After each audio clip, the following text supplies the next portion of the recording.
Let's welcome Kobe. Thanks a lot. Hey, good morning, guys. Can you all hear me all right? Cool. Thanks for coming out. So today we're going to talk about spread spectrum signals and hacking the Globalstar Simplex data service. Yes, that's satellites. So first, I wanted to give a kind of a shout out to whoever rebooted the elevator computers this morning. That kind of got the day started off right. Anyway, but first, who am I? I'm actually a mechanical engineer that loves computer security, and I currently work at Synac on the R&D team. I first got interested in satellites and radios when I got my ham radio license a while back. Yes, ladies, that's my call sign up there, so be sure to radio me. I'm single. But anyway, what is this company, Synac, that I work for? Basically, we're a startup with a new spin on security for the enterprise. We have an army of vetted security researchers that hack our clients on a bounty basis for some pretty crazy payouts. If you have spare cycles and want to hack for money, come join our red team. And if you're worried about security, come talk to us. We have a sweet booth out in the lobby. I think we got some free drinks and coffee and stuff out there, so come say hey. I'll be around if you guys want to chat more about this research. All right, so a brief introduction. A little bit of motivation. Why am I doing this? I wanted to try something new. I was kind of frustrated with the talk diversity lately. Same software stuff, same exploits. Satellites, I think a lot of you would agree, tend to be kind of like the ultimate hack. And there seems to be one every year, but a lot of them are like very theoretical, and you can't really go home and apply the knowledge you learned. And I've been doing a lot of research at Synac on location-based privacy, so looking at location monitoring satellites seemed kind of like a good fit. But bottom line, I wanted to take a stab at something different and hopefully inspire some collaboration and further research in a kind of an unexplored area. I'll be releasing some tools later today, maybe tomorrow. I haven't had time to get them up yet, but they'll be on GitHub. I'll have the links at the end. So hopefully some of you guys that are interested can go try this at home. So what are we going to learn? First, we're going to talk about the basics of RF signals and modulation, an introduction to what spread spectrum is. Then we're going to select a target and reverse engineer it, and then hopefully exploit that target. And I started doing this research kind of on my own in my spare time, just for the heck of it. So I wanted to keep it on the cheap. So we're going to do this all for less than $1,000 to keep it pretty accessible to everyone here. There's quite a bit of material to cover, so I'm going to move pretty fast and hopefully leave enough time for questions at the end. But all the resources will be online. So my intent is to keep it all fairly high level to give the generic hacker the skills they need to analyze satellite systems. Really, hopefully all you're going to need coming out of here is a high school mathematical knowledge. So let's talk about targeting. How do we pick the system that we're going to hack? There's lots and lots and lots of potential targets out there, these just being a couple. And they operate on a variety of frequency ranges. But picking the right one was key. So the technology needed to be, namely, consumer accessible and cheap, because this was a side project and I was funding it by myself. So I wanted to keep the barrier to entry pretty low. I wanted them to be popular, and so we found a bug would be pretty high impact across the board, and we'd have some juicy stuff to talk about. I personally was familiar with Globalstar's Spot line of consumer products. And personally, I think they're fantastic. I use them out while backpacking. And they also make asset trackers for your car or yacht in case it gets stolen or something like that. And they make personal locator beacons when you're out backpacking. If you need help, you break your leg, you press a button, and it tells search and rescue to come get you almost no matter anywhere you are in the world. So I started looking deeper into this technology. And it turns out that their commercial offerings and even some like military offerings, they use the same technology as the consumer tech. So this seemed perfect. The implications were very broad spread. So basically I could buy a dirt cheap device to research, and the research would translate to all these expensive devices. Not to mention anything found would be pretty high impact because these things are deployed everywhere. So I looked at, my research focused on three main devices, the Globalstar Spot Trace locator beacon, the Smart 1A, a commercial asset tracker mostly used like on shipping containers, and then the Spot Gen 3, the personal locator beacon. But anyway, so where is the satellite technology used? Really, it's used everywhere. The tech is designed to be integrated anywhere low bandwidth off-grid communications are needed. Most interestingly, it's used in SCADA systems, big gas and oil operations, military, and predominantly asset tracking, so things shipping containers and other expensive things, armored cars, interesting stuff. So all this tech operates on what's called the Globalstar Simplex data network. But how does the data network work? In the case of asset trackers, devices can also send back arbitrary data as well. The tracker gets its location from GPS satellites, and then it beams its location and other metadata up to Globalstar's satellite. The satellite simply forwards that information back down to the ground stations all around the globe, and then it decodes and processes the data from the packet, forwards it on through the internet to Globalstar's backend infrastructure or to a user's custom infrastructure. I kind of liken this technology to SMS for the satellite world. Very short. The data packet size is about 72 bits.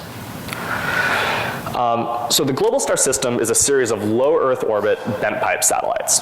And the way a bent pipe system works is that essentially what goes up is exactly what comes down. It just kind of shifts the frequency and repeats the data. And this keeps the cost of the satellite low, as it's pretty dumb and doesn't do any processing. And it keeps future usability really flexible. But notice that the data link is in one direction, Simplex, the Simplex data network. So how the heck is that reliable? Well, it turns out that each data packet is sent multiple times to ensure successful transmission. So, two, three times. And truthfully, I've found from testing, these things are crazy reliable. I can leave a transmitter in my trunk, like shielded, and it still gets out somehow. It's pretty wacky. So what's the deal with these ground stations that we're talking about? It turns out there's hundreds of them around the globe, and they handle all the reception of the satellite data. And then there's also two main, operations control centers that handle the actual operation of the satellites, that control, orbits, positioning, et cetera. One of those is located in San Jose, California. I forget where the other is, but you can see a picture of that there on the right. The ground stations look like these big antennas on the left. So here's the coverage map from Globalstar's website. You can see there's patches where there's no coverage, namely in the middle of the oceans, and that's because there's no ground station there to receive the satellite data. Each ground station provides a few thousand-mile reception window. So you can see down in South Africa there's a big, clear blip. They actually just added that one recently to add coverage down there. So I always like to do a little bit of groundwork first, just to get an idea of a client's general security posture. So I had to look at their website, and I was having trouble signing up for an account. And I tried to log in, and wait, what's this? Looks like a SQL injection to me. So I'm starting to get like that warm hacker fuzzy feeling, and I know this is going to be like a fun target to hack on. And I'm digging a little deeper. And it turns out that the data from the ground stations appear to be forwarded to clients over FTP and HTTP. Yeah, there's no S. So it might be just easier to sniff this data over the internet instead of over the air, but that would be too easy. So I'm thinking things are looking pretty good in general, and yeah, let's move forward and try to break this. So let's dig deeper into the actual satellite system. So we need to gather our intelligence. How do we go do that? Where do you look for hardware information? Of course, Google. Everyone Googles everything. But the FCC database turned out to be really the wealth of information. Essentially, if you have a RF device in the US, you have to register with the FCC to make sure you're not transmitting other people's frequencies, and it conforms to all the laws. And so you end up submitting your papers, your design docs, and it's, oddly enough, they share this all. Also, academic papers, there's been a lot of studies on the Globalstar system, as well as I found a lot of leaked integrator spec sheets, which was fantastic. I also wanted to make sure that someone else hadn't already broke the system. So I looked for any prior research. It turns out Travis Goodspeed, I'm sure many of you guys know him, he looked at the Bluetooth protocol of one of Globalstar's devices. Just kind of the protocol, it talked to a phone, and so you could send messages through the Globalstar device over the network. And then a guy by the name of Natrium42 looked at the GPS to microcontroller interface on board one of the old spot personal locator beacons. But I wanted to dive a little bit deeper. This was all fantastic research, but it didn't really deal with the satellite communications themselves. So looking a little deeper in the FCC database, I found that a chip called the STX3 kept coming up. Turns out it's one of the transmitters used by the Simplex data network, designed for integrators to put these creations in their devices. It's low cost, low power, and tiny. You can see it's about the size of the quarter, and that thing will talk to a satellite. And there's some nice diagrams that came along with this thing that reference kind of its inner workings. In all these diagrams, I kept seeing this DSSS and BPSK coming up. But we'll talk about that more in a minute. I didn't really know what they were, but I figured they were probably important. So the FCC databases also came up with the various frequency ranges that Globalstar uses for the Simplex data network. And in the case of these specific devices, it also mentioned their frequencies. They operate on about 1.6 gigahertz. So I kept digging around some more, and I found this leaked manufacturer spec sheet from a company called Axon. And it's a company that used to make these transmitter chips licensed by Globalstar for the Simplex data network. And it referenced all these wacky parameters that really didn't make any sense, but I couldn't help feel like they were important. So of note, the summary of this doc says that we see that DSSS again, and something called a 255 chip PN sequence at a rate of 1.25 megachips per second and a reference data rate of 100.04 bits per second. It turns out these are all parameters for spread spectrum modulation and for this specific system. But we'll talk about that more in a minute as well. So before we talk about the spread spectrum stuff, let's have a brief review of waves and modulation. So remember that radio waves, or radio signals, are transmitted on radio waves.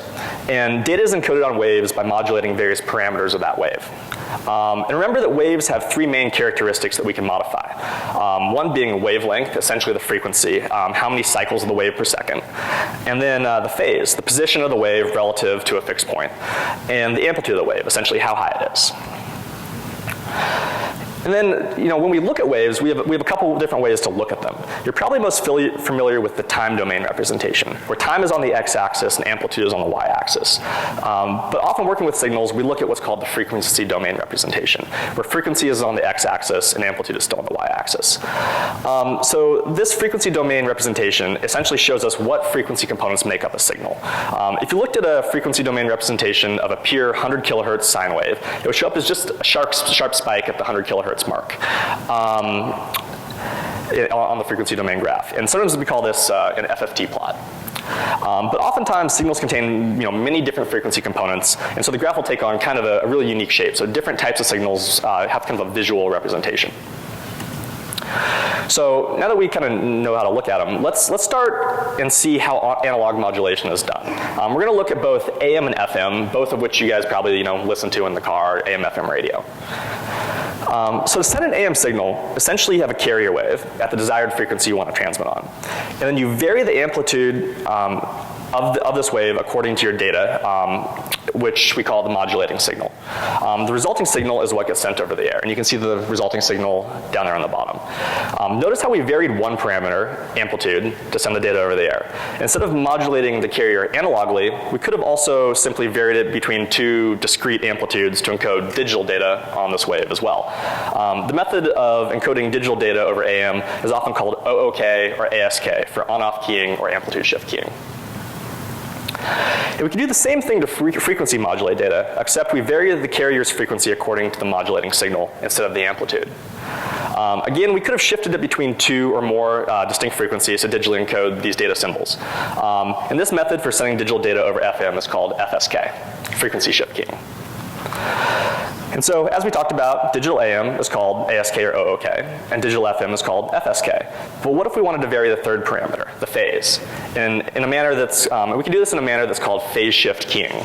And we can do that to encode data on a wave using just the phase.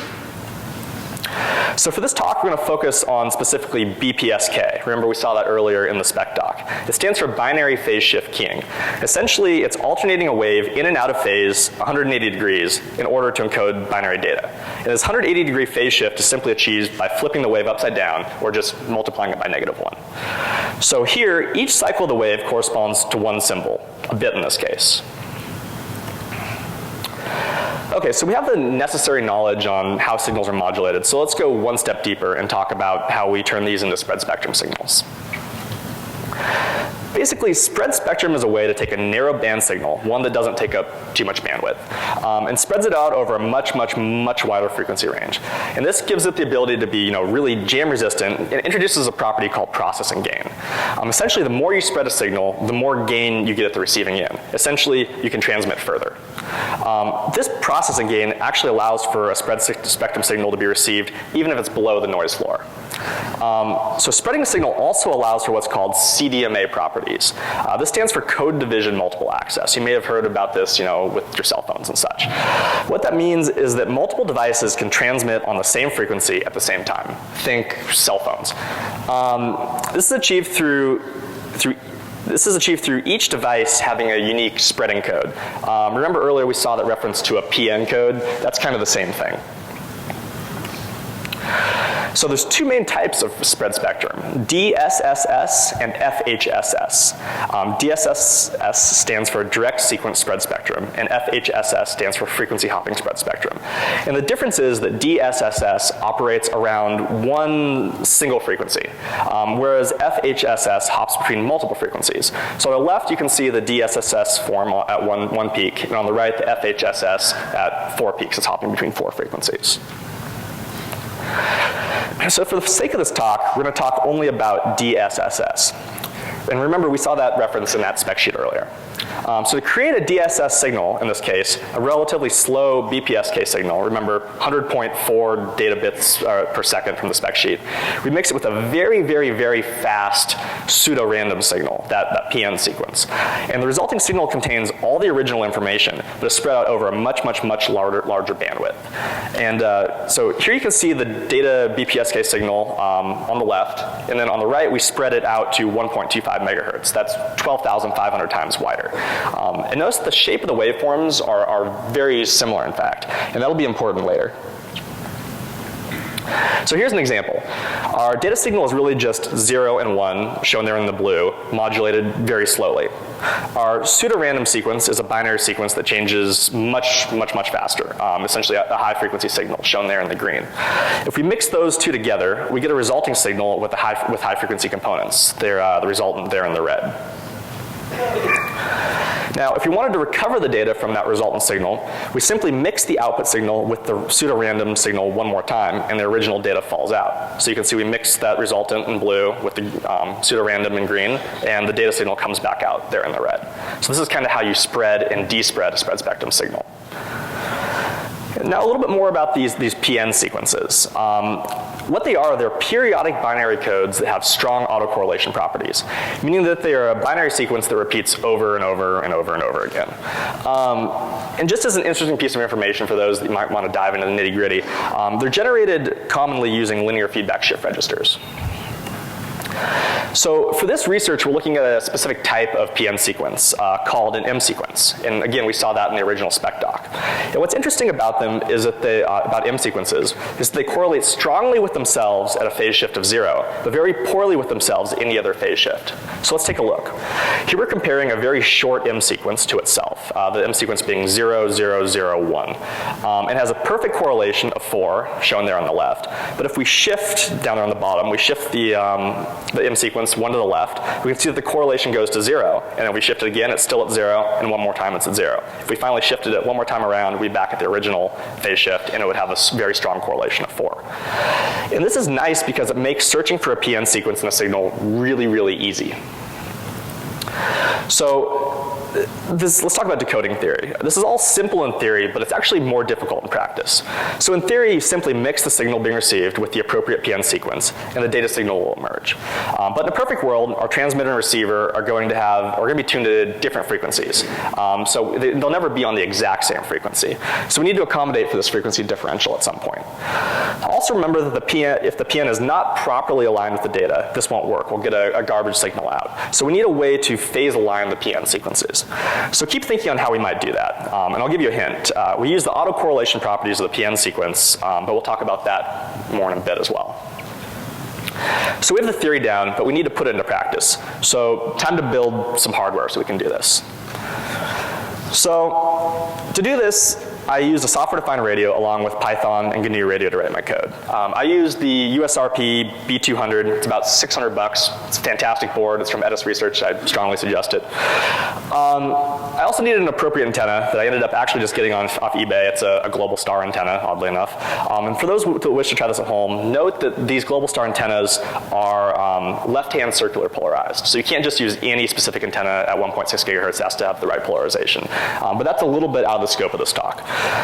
And for those of you familiar with RTL SDR, the really cheap TV dongle software-defined radio, unfortunately it won't work for this. It doesn't cover enough bandwidth. It covers maybe about 2 megahertz, and we need just a little bit more than that. So unfortunately, you'll probably need a more robust SDR. We also needed a low noise amplifier for receiving weak signals. I really wanted to try to receive some actual data.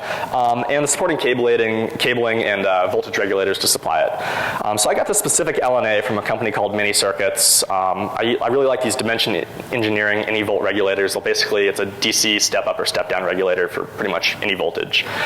Strongly suggest this stuff. Anyway, at this point, I packaged it all up in a nice box because these things are pretty fragile, and we all know that hackers are clumsy, or at least I'm really clumsy.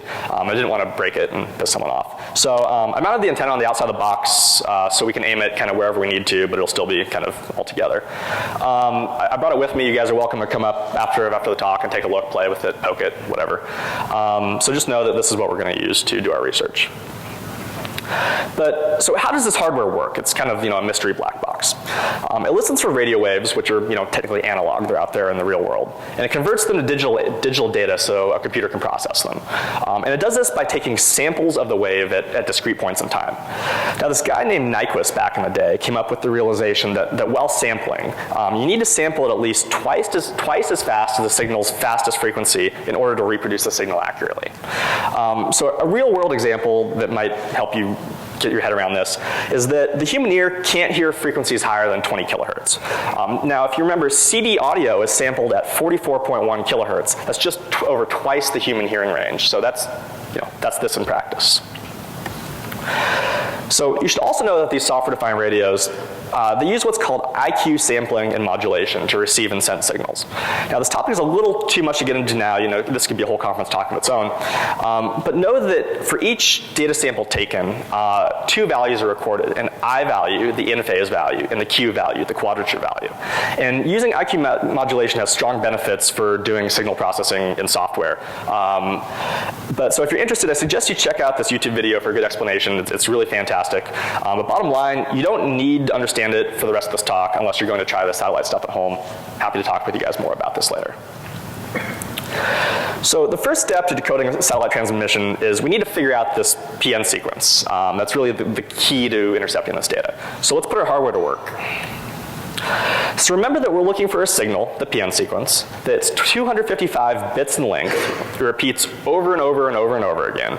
And it repeats at a rate of 1.25 million chips per second. Now, I should mention here that a chip is the same thing as a bit, but we name it differently so that we can distinguish it from the actual data bits of the original data message that we're mixing it with.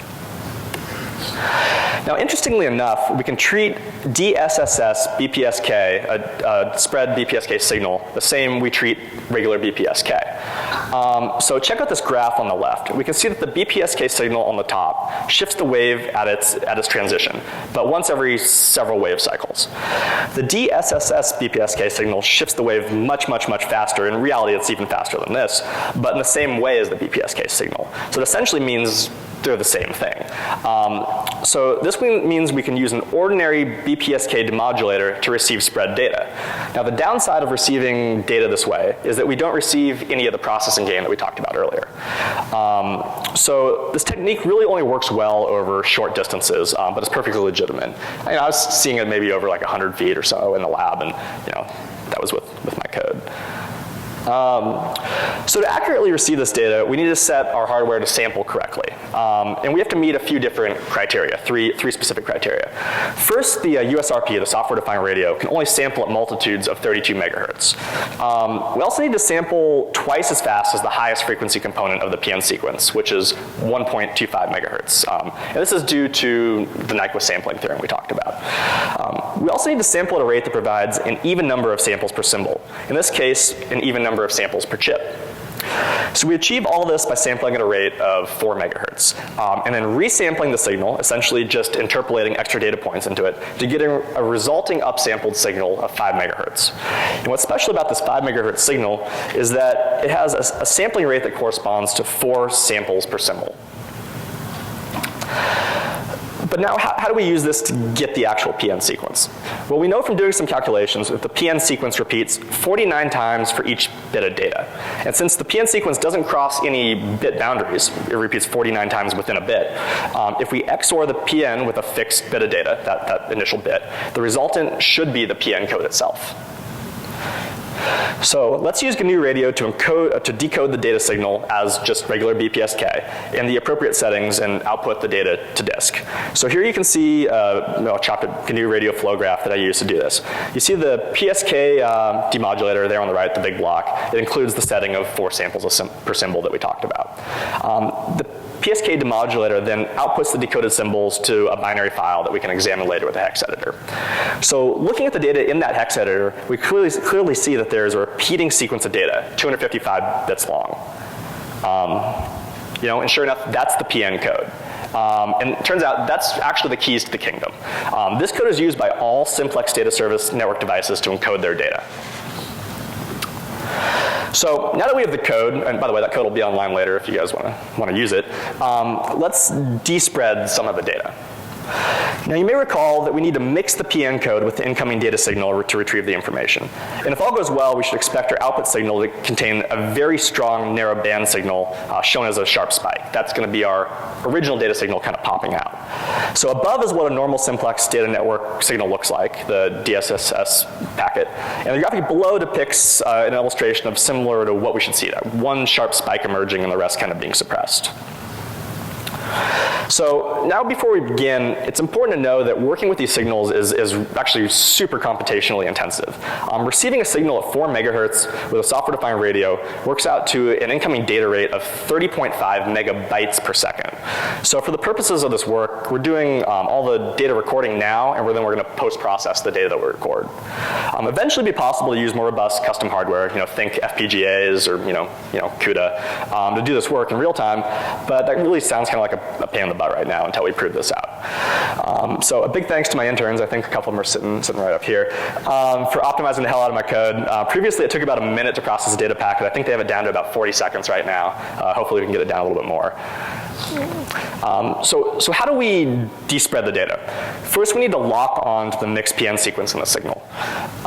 We do this by correlating the received data signal against the recovered PN at each point in time. Essentially we're sliding that recovered PN sequence against the received signal and correlating every step of the way. If we plot the correlations over time, when the PN is perfectly aligned, we see a sharp spike in correlation, and that's what those spikes there you see are. This is how we know when to mix the two signals together to despread the data. So if we align the PN on the first correlation spike only, due to some frequency mismatch, we'll fall out of correlation over time, shown there on the graph on the left. And we fix this by adjusting the PN forward or backward at each and every correlation peak to ensure its alignment. So at this point, once we're in alignment, we mix the PN and the data again together, and then we should dispread the signal that way. So let's try that and see what happens and look at the correlation. So shown here on the left, we actually get a really consistent correlation. And you can see it oscillates, a little bit over time, but overall, correlation is relatively consistent. If we zoom out and look at the correlations over time of the whole packet, you can see positive and negative correlations, and these correspond to actual bits of data. So if we look, this was the code that despread the data. If we look at that on the frequency domain representation, the signal coming out of the software to spreader, sure enough, you see that sharp spike in the center, indicative of our original data in question. And this means we successfully despread our data. If we zoom way in on that peak, 12,500 times in, we can see that the waveform actually looks like a BPSK signal, and is operating, if you can't really see the numbers down below, but at about 100 hertz, which we know is the data rate in question of this network. So things are looking really promising at this point. So now that we're seeing data packets, we actually need to decode them. So if we look at the time domain representation of that signal, you can actually see the data bits coming out over there, up there on the top. And so, to process this, we clean up the signal a little bit, namely we low pass filter it, and then pipe it just to a regular BPSK demodulator. So at that point, data just starts falling out. And we can see we got this nice binary stream at the top of the page there. But we need to validate it. How do we know this is real? So I found a spec sheet that references the data packet format. And it starts with a preamble, as many of these things do. And a preamble, for those who don't know, is essentially a constant unique binary sequence that tells the receiver when a packet is starting. But after that, it has a manufacturer ID following the preamble, and then a bunch more data parameters that we don't need to worry about right now. But if we end up converting that manufacturer ID to decimal, sure enough, it lines up with the actual ESN of the device that transmitted the packet. Like right on the back of the device, it says that ESN, and they give you a little card with it when we first buy it. So this means we're doing something right. We're actually decoding this data over the air. Now, the data packets contain just about any information. This is up to the end integrator. But these devices are really predominantly used for asset tracking and sending location data back. And everyone uses the same format. Globalstar kind of suggested this format. And if you use that format, it allows it to be digested on their back end. So after extensive comparisons, some of my interns, well, I don't think he's here, he helped me figure out that bits 8 to 32 are the latitude, and 32 to 56 are longitude. So you convert those bits to a binary decimal value, and then you multiply that by a degrees per count value, and that essentially extracts the actual latitude and longitude. And I'll be providing this code as well. It's listed down there, but you'll be able to try this out for yourselves. So data packets also contain a checksum. Long story short, it was kind of a long process, but figure out how to calculate the checksum. And highlighted over there is the actual checksum polynomial value. This means that we can not only validate packets, but if we know the checksum format, we can create our own. So note that there's no encryption on these packets, no signing, or any protections. It's really just data. So if we could transmit, to me that would seem like we could inject our own data back into the satellite network. So now recall that we're currently just receiving data on the uplink, but due to the bent pipe nature of Globalstar's satellite system, the data on the downlink is the exact same as the data on the way up. So reception on the downlink should be very, very, very similar. Except in this case, we need to compensate for Doppler shift. These satellites are moving wicked fast, as well as multipath interference. So this is an avenue for future research, but it shouldn't be that much harder to just start building our own base station. And really, with our own ground station, we should be able to see about a 2,000-mile radius around us. So now that we can create our own data, can we actually inject it back into the satellite network?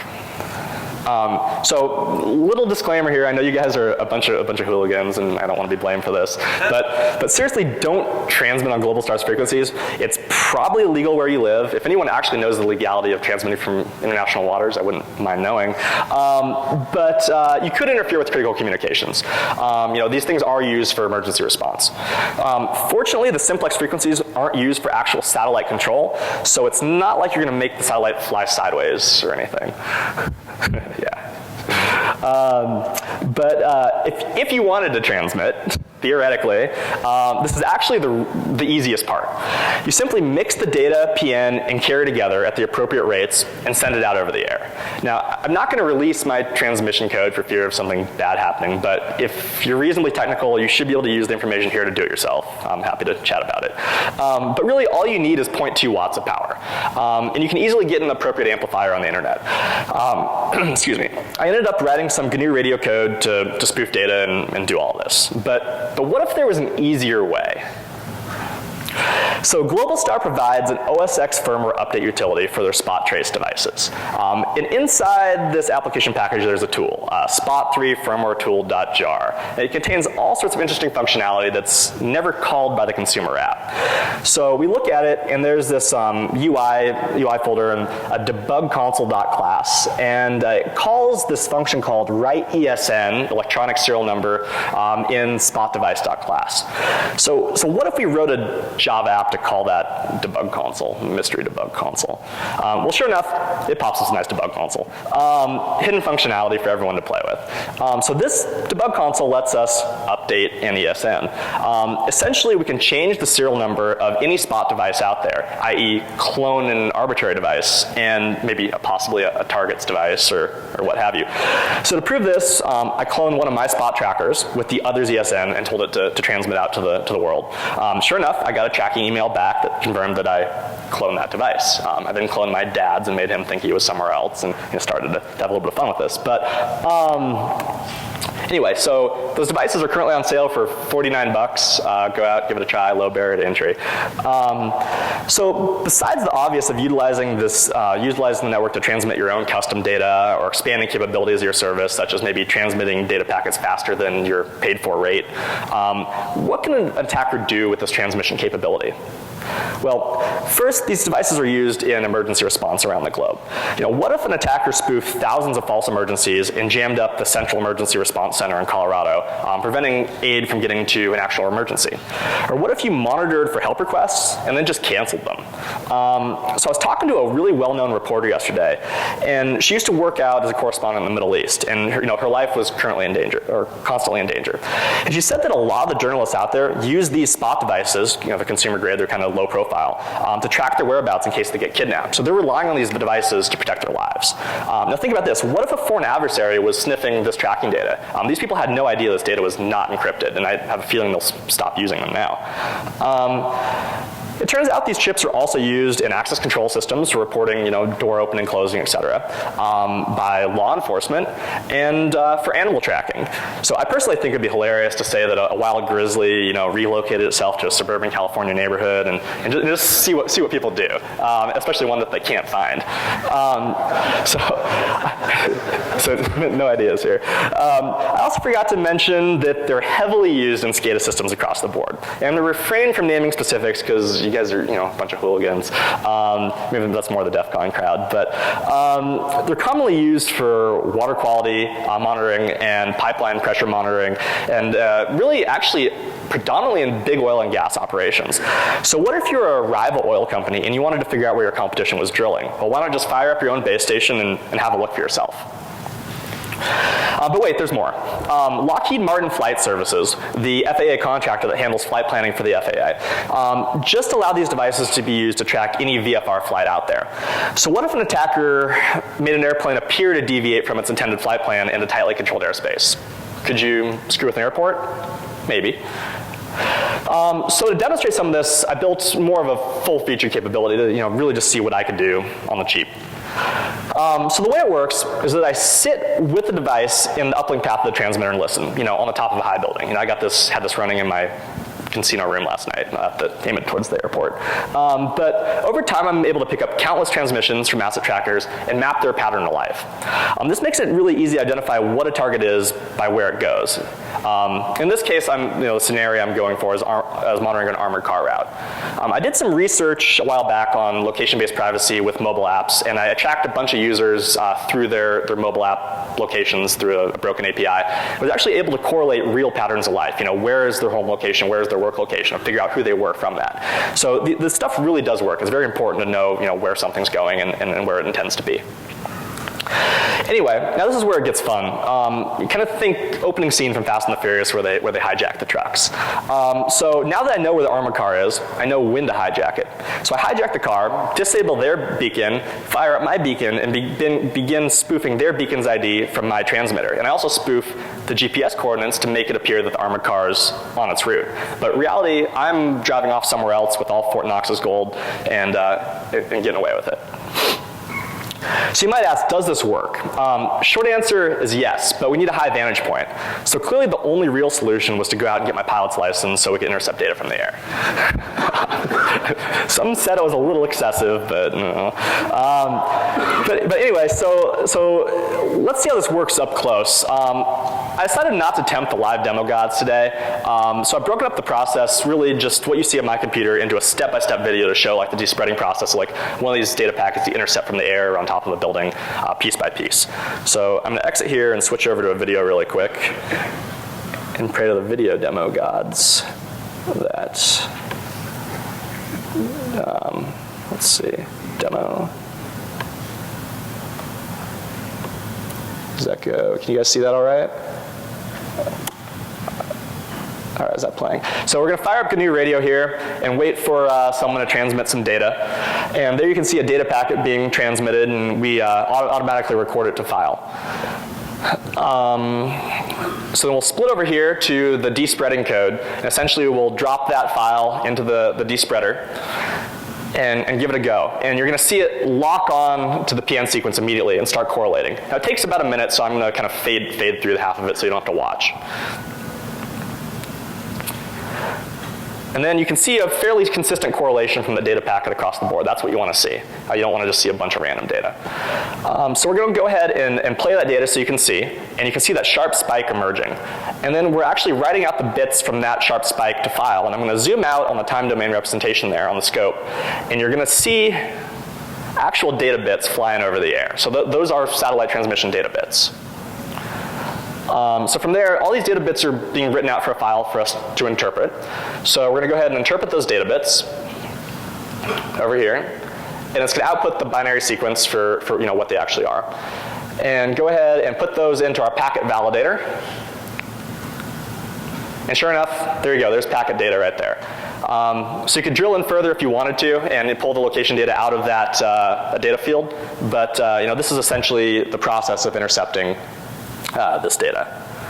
So let's go back.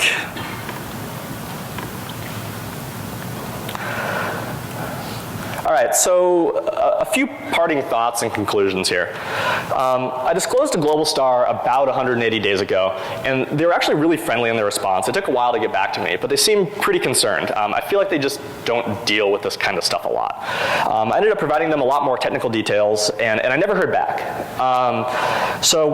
Wired broke the news recently initially, and I think Globalstar had to issue a response, but they issued a statement saying that they take privacy really seriously and have monitoring in place to detect these attacks. Unfortunately, half this attack is passive, and so you can't detect that. And the transmitting portion, if it's targeted, I think it has a really low probability of being detected if everything's really within the parameters of the system. So I sincerely hope they're serious about addressing these issues, and I really look forward to seeing their solution and how they address this. But there's still a lot of work to be done on this code, and I'm releasing on GitHub, later today or tomorrow as soon as I can get it up. Follow me on Twitter. I'll post on there when it's up. But I'd love to collaborate on this and improve the whole system and maybe begin intercepting these downlink signals. And I have a feeling we're only seeing the tip of the iceberg on where the system's used. It'd be interesting to aggregate a ton of this data and start taking a look for ourselves. So if you're interested, please help out. But in conclusion, I really still think Globalstar makes a great product. I still use them myself. But manufacturers, remember that aerospace products have a long life cycle, and we're stuck with them for years to come. The way the Globalstar system is implemented, it's really unpatchable. Most of the devices don't support firmware upgrades, or they're so far out in the wild that you're never going to get to them to patch them. So the best thing to do going forward is to add a layer of encryption on top of the existing protocol. And remember that obscurity is not security. Spreading your data won't protect it. So consumers, assume someone can snoop on your data and act accordingly. And hold manufacturers to a higher standard. Demand security and really demand to know how your data is being sent and is it encrypted, and if it is, how so.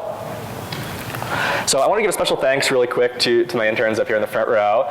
They helped with a lot of the testing and kind of some of the grunt work. And a big shout out to Synac for funding the crazy research.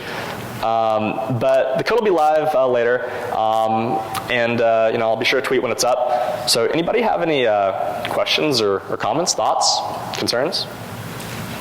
We showed it to the company already. So the question was, have I showed it to the company already? And the answer is no. I disclosed to them, the research and findings, but I haven't actually demoed to them or had a face-to-face conversation about them. And if there's a Globalstar rep here, I'd love to chat, maybe to see how we can get this fixed. Anybody else? Let's see. Is someone over there? Go ahead and just shout it out. Yeah, right there in the back. Is there something like that used for home arrest? I'm sorry, I couldn't hear you. The devices that are used for home arrest is the same? I'm actually not sure. I was looking around trying to figure that out. I think they might be, which would be really interesting. I'm sorry, the question was, are the devices used for like house arrest? So for like the tracking anklets. And I'm actually not sure. Be interesting to find out. Yes, right here in the front. So if a layer of encryption, a very simple layer of encryption can be used, would data stop where you I mean, I guess the answer is I'm not really sure. The devices would need to be individually keyed from the factory, I think, because there is no way to do a two-way data transfer. So, potentially, but I think it's better than the initial setup. So, maybe go to chat with them about it. Anybody else? Yes, sir, right here. Was it Iridium? I'm sorry? Iridium data. So the question was, have I looked at the Iridium data network? And I actually haven't. So my guess is that a lot of these systems are kind of built very similarly and probably vulnerable. But part of this is I kind of wanted to show you guys how to do this. So maybe you guys can take a look at it yourselves. But I'd love to, and if I do, I'll certainly let you know. Yes? Why do you think that people have not? Do you think it's a processor limitation of? Yeah, good question. The question was, why has the data not been encrypted? The system was designed in the 90s and deployed early 2000s. I think security probably just wasn't at the top of everyone's mind. Not to mention, I think key distribution in this unique keying setup was probably a little bit harder back then. But there's really no excuse now. I think, satellite bandwidth was probably a little more expensive and precious back then, and any additional overhead probably not worth it. But now going forward, I think we can do this, and it shouldn't be too hard to layer something else on top. Anyone else? Right here. Yes, sir. Right there in the back.